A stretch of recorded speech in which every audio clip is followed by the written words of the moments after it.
बिस्मिल्लाहिर्रहमानिर्रहीम। लाखों करोड़ों दुरूदो सलाम मोहम्मद मुस्तफ़ा सल्लल्लाहु अलैहि वसल्लम और आले मोहम्मद पर। मैं हूं उमर दराज गोंदल।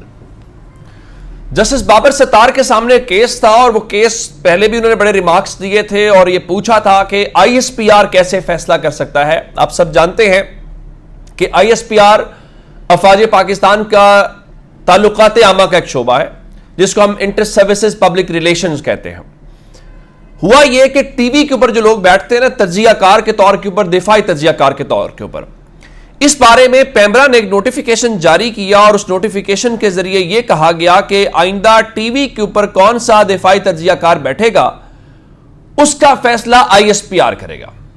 यह पैमरा ने 4 अप्रैल 2019 को ISPR की सिफारिश के ऊपर नोटिफिकेशन जारी किया था कि टीवी प्रोग्राम्स में सिर्फ आर्म्ड फोर्सेस के जो रिटायर्ड अफसरान हैं वो बतौर दिफाई तज्जियाकार शिरकत कर सकेंगे।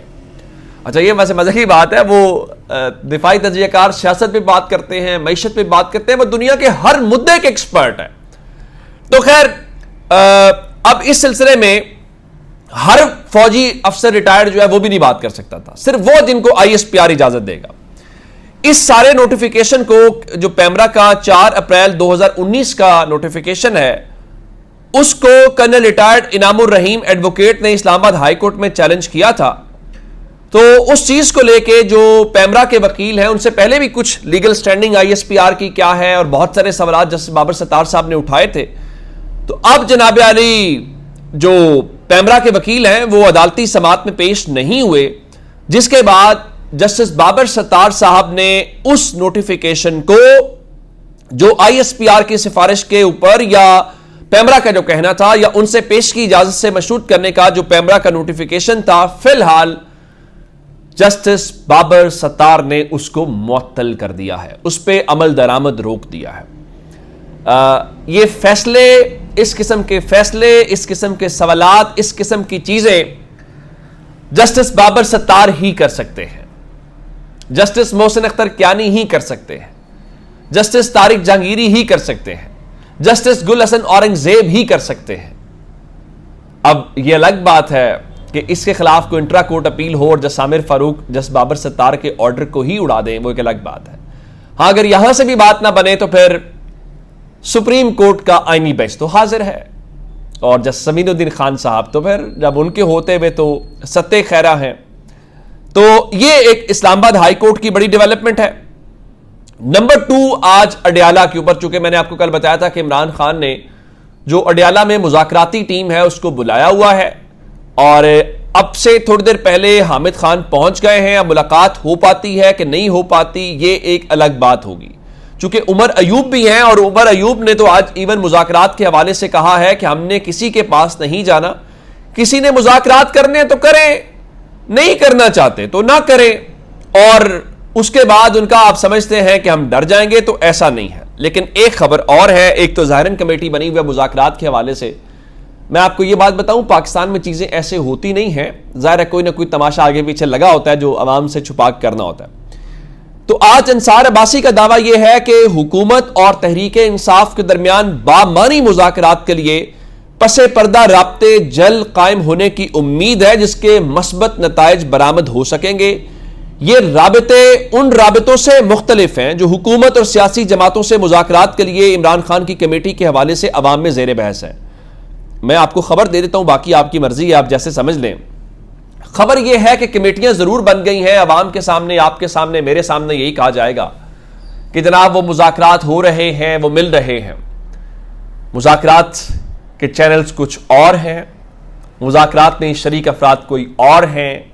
ये जो कमेटियां हैं ये ऐसे ही खेलती रहेंगी। बस मैं फिलहाल आपको इतनी खबर दे सकता हूं, बाकी आपने मेरे अल्फाज याद रखने हैं और उसके बाद अगली बात करेंगे। अब अडयाला से ब्रेकिंग न्यूज क्या है, इमरान खान ने अब से थोड़ी देर पहले एक और उनके ऑफिशियल ट्विटर हैंडल से ट्वीट हुआ है। वो ट्वीट क्या हुआ है, उन्होंने जो सिविल नाफरमानी की तहरीक की बातें कर रहे हैं उस हवाले से इमरान खान का पैगाम आया है और उन्होंने कहा है कि मैंने हुकूमत से 2 मुतालबात किए थे। नंबर 1, अंडर ट्रायल सियासी कैदियों की रिहाई। नंबर 2, 9 मई और 26 नवंबर के वाकयात की शफाफ तहकीकात के लिए जुडिशल कमीशन का कयाम। ये दोनों मुतालिबात जायज हैं और अगर हुकूमत इन पर इतवार के रोज तक कोई अमल दरामद नहीं करती तो सिविल नाफरमानी तहरीक के पहले मरहले तरसीलाते ज़र के बाइकॉट का आगाज कर दिया जाएगा। हम इस सिलसिले में बैरून मुल्क मुकीम पाकिस्तानियों से अपील करेंगे कि वो पाकिस्तान के हालात आपके सामने हैं। मुल्क में जमहूरियत, अदलिया और मीडिया का गला घोंट दिया गया है। हर तरफ जबरो फस्तायत का दौर जारी है, लिहाजा तरसीलाते ज़र के बाइकॉट का आगाज करें। इमरान खान ने मजीद लिखा है कि 26 नवंबर और 8 फरवरी को जिस तरह तहरीक इंसाफ के कारकुनान ने हिम्मतों जमा मर्दी के साथ जबर का मुकाबला किया, उसकी दुनिया में कोई मिसाल नहीं मिलती। 1971 में अवामी लीग के बाद तहरीक इंसाफ दूसरी जमात है जिसे इस किस्म के रियासती जबर का सामना करना पड़ा है, लेकिन उसके बावजूद इंतखाबात में तारीखी जीत हासिल करके और 26 नवंबर तक मुसलसल जदोजहद जारी रख के तहरीक इंसाफ ने तारीख रकम की है। मजीद लिखा कि 26 नवंबर को पाकिस्तान की तारीख का स्याह तरीन दिन है और उस दिन निहत्ते लोगों पर स्नाइपर्स के जरिए फायरिंग की गई, जवान लोगों को जख्मी और शहीद किया गया। कई अफराद 3 हफ्ते से गायब हैं। गुमशुदा अफराद को ढूंढना हुकूमत की जिम्मेदारी होती है।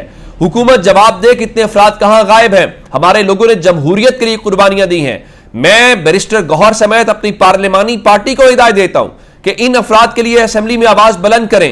यह मुमकिन नहीं कि मुल्क में खून की होली खेली जाए और पार्लिमान मामूल के मुताबिक चलती रहे। मजीद लिखा कि जब तक मैं जिंदा हूं इन अफराद के कत्लेआम की तहकीकात के लिए जदोजहद करूंगा और इनको इंसाफ दिलवाए बगैर चैन नहीं लूंगा। जो लोग शहीद हुए और उनके लवाहिकीन सदमे में हैं, मैं खुद फायरिंग की खबर सुनकर शदीद अजियत का शिकार रहा और नींद की गोली खाने के बावजूद निहत्ती अवाम पर तशद्दुद के करब से सो नहीं सका। जिन लोगों ने एक खिड़की पत्ता तक नहीं तोड़ा उन पर सीधे फायर मारे गए। हमारे लोग बिल्कुल पुरअमन थे, कौमी तराना पढ़ते, फौजियों को गले लगाने वाले लोगों पर फायरिंग की गई और उन्हें बेदर्दी से कत्ल किया गया।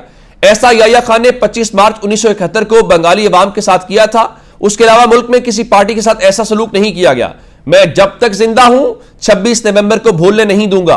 तहरीक इंसाफ की जानिब से मुज़ाकरात करने की पेशकश का मजाक उड़ाया गया और यह तासुर दिया गया कि हमने घुटने टेक दिए हैं। मुज़ाकरात की पेशकश और सिविल नाफरमानी की तहरीक मौखर करने की बात मुल्क के वसी तर मफाद में की गई थी।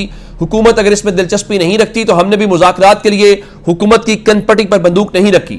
हमारे मुज़ाकरात की पेशकश को हमारी कमजोरी हरगिज़ न समझा जाए। अब भी अगर हुकूमत चाहती है कि सिविल नाफरमानी की तहरीक शुरू ना हो तो हमारे दोनों मुतालिबात पर हमसे राब्ता किया जाए या हमें कायल किया जाए कि मुतालिबात गैर आईनी है और इन पर बात मुमकिन नहीं है। जेल में मुलाकात के लिए मुज़ाकराती टीम को दावत दी है और उनके नाम दिए हैं। अब देखना यह भी है कि हुकूमत उनको मुलाकात की इजाजत देती है या नहीं। हुकूमत जो बार बार इल्जाम लगाती है कि सिविल नाफरमानी की तहरीक में मुल्क को निशाना बनाया जा रहा है, तो याद रखें यह मुल्क नहीं, इस बोगस पार्लियामेंट, बोगस इंतखाबात के नतीजे में बनी असेंबली और सेनेट को निशाना बनाया जा रहा है। यह हुकूमत लोगों के वोटों से नहीं बल्कि साजिश से बनी है। जनरल बाजवा ने हमारी मुंतखब हुकूमत के खिलाफ साजिश की और पाकिस्तान को 42 अरब डॉलर का नुकसान पहुंचाया। इस हुकूमत ने आईटी इंडस्ट्री और दीगर शोबों को बेइंतहा नुकसान पहुंचाया, जिसकी वजह से अवाम इस हुकूमत से बददिल है। मैशत तबाह हाल है और कारोबारी तबका और सरमायादार अपना पैसा बैरून मुल्क ट्रांसफर कर रहे हैं। यह खबर है जो इमरान खान ने आज वहां से, जिसका मतलब है इमरान खान इतवार की बात करें, लेकिन इस दौरान इंटरनेशनल मीडिया से खबर है और वो खबर है, आप जानते हैं कि पाकिस्तान में क्रिकेट होने जा रही थी चैंपियंस ट्रॉफी। उसके ऊपर इंडिया ने कहा हम पाकिस्तान नहीं जाएंगे और पाकिस्तान ने कहा कि आप नहीं आएंगे तो फिर हम भी इंडिया में नहीं जाएंगे। तो उसके ऊपर इत्तलात किया है, एक वेबसाइट है क्रिक इन्फो जो क्रिकेट को कवर करती है। उनके मुताबिक आईसीसी ने पाकिस्तान का जो हाइब्रिड मॉडल है उसको मंजूर कर लिया है। पाकिस्तानी टीम भी भारत नहीं जाएगी और भारतीय टीम भी पाकिस्तान नहीं आएगी। तो जो चैंपियंस ट्रॉफी के मैचेस हैं वो न्यूट्रल मकाम पे खेले जाएंगे। कहां खेले जाएंगे उसका फैसला मेजबान यानी पाकिस्तान करेगा। और 2027 तक अगर इंडिया में जितने इवेंट्स होंगे पाकिस्तान और भारत के हवाले से तमाम मैचेस जो हैं वो न्यूट्रल वेन्यू के ऊपर ही खेले जाएंगे। तो अब तक के अपडेट्स से अपना बहुत सारा ख्याल रखिएगा। खुदा हाफिज।